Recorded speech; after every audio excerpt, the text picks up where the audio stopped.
Climate change is an existential threat to humanity, the scale of which we have never had to deal with as a species.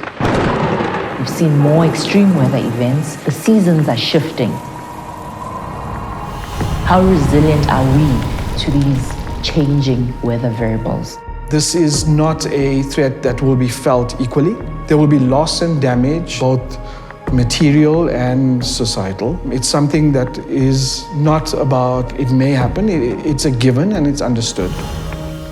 Climate change has profound impacts for our economy and the way that we do business. Business has a responsibility to society as their major stakeholder. As communities feed them employment, they feed them labor, they feed them customers. And so they have to respond in a way that keeps that community going and thriving.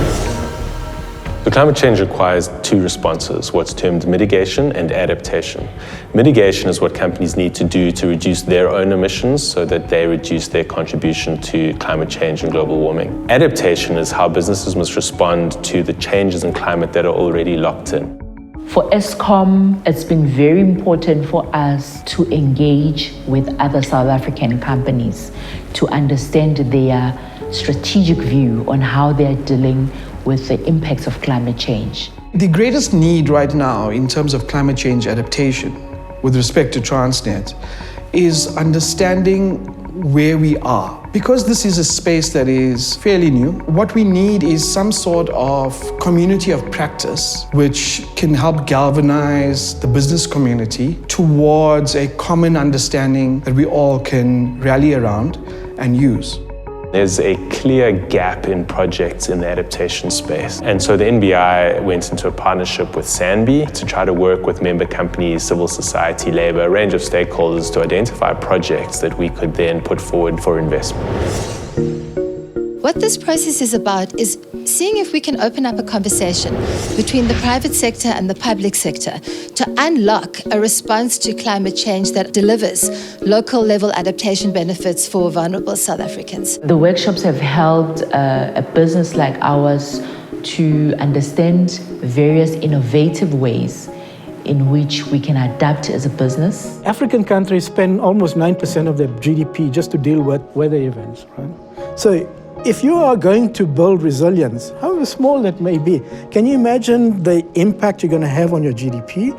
I think the biggest value out of the workshops has been around getting a community of practice together. Like-minded people sharing the same challenges are able to then come together and work these things out, be it through ad hoc mechanisms or through forums and seminars, or even just to be able to know that, this person in this organization, I remember, had this issue, and being able to pick up the phone and have that conversation. So my message about finance is that all finance is trying to find a home and to be welcome. In my view, the sustainability aspect of it and where I choose to work is where there's an actual sustainable impact that can be defined, and there's an intention of that finance to achieve that impact. Well, we anticipate that this is going to be a very difficult period going forward. I think the linkages are just tremendously insightful and actually highlighting just how much more complex this is and how we need to get our minds around it a lot earlier. We've got quite a packed lineup today that's looking at various aspects of ecosystem adaptation, what tools are available, particularly for private sector to be able to implement projects that are ecosystem-based and biodiversity-driven. Our project plans were disrupted by COVID-19, which was in fact an interesting microcosm of climate change. From an adaptation perspective, there's a lot of innovation that has had to go to how we conduct our business. COVID-19 has highlighted the same red flags for society that climate change has been highlighting.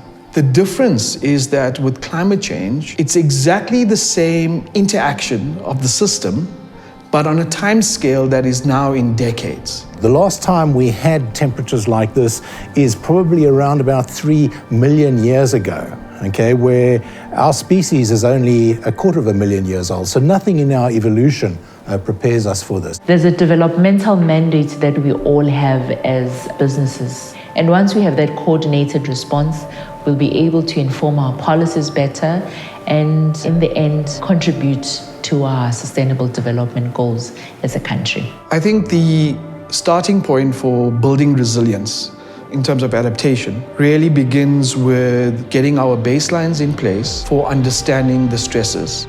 From there, to build a common climate simulation base or climate model that all companies can use to start to plan their adaptation strategies. The good news about climate change is that it's not too late. If we act responsibly and together and at scale and with purpose and vision, it's possible to make major changes.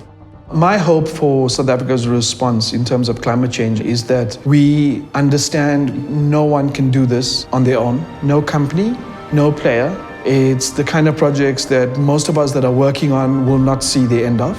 It's intergenerational project responses. But ultimately, none of this can be done without a collective responsibility.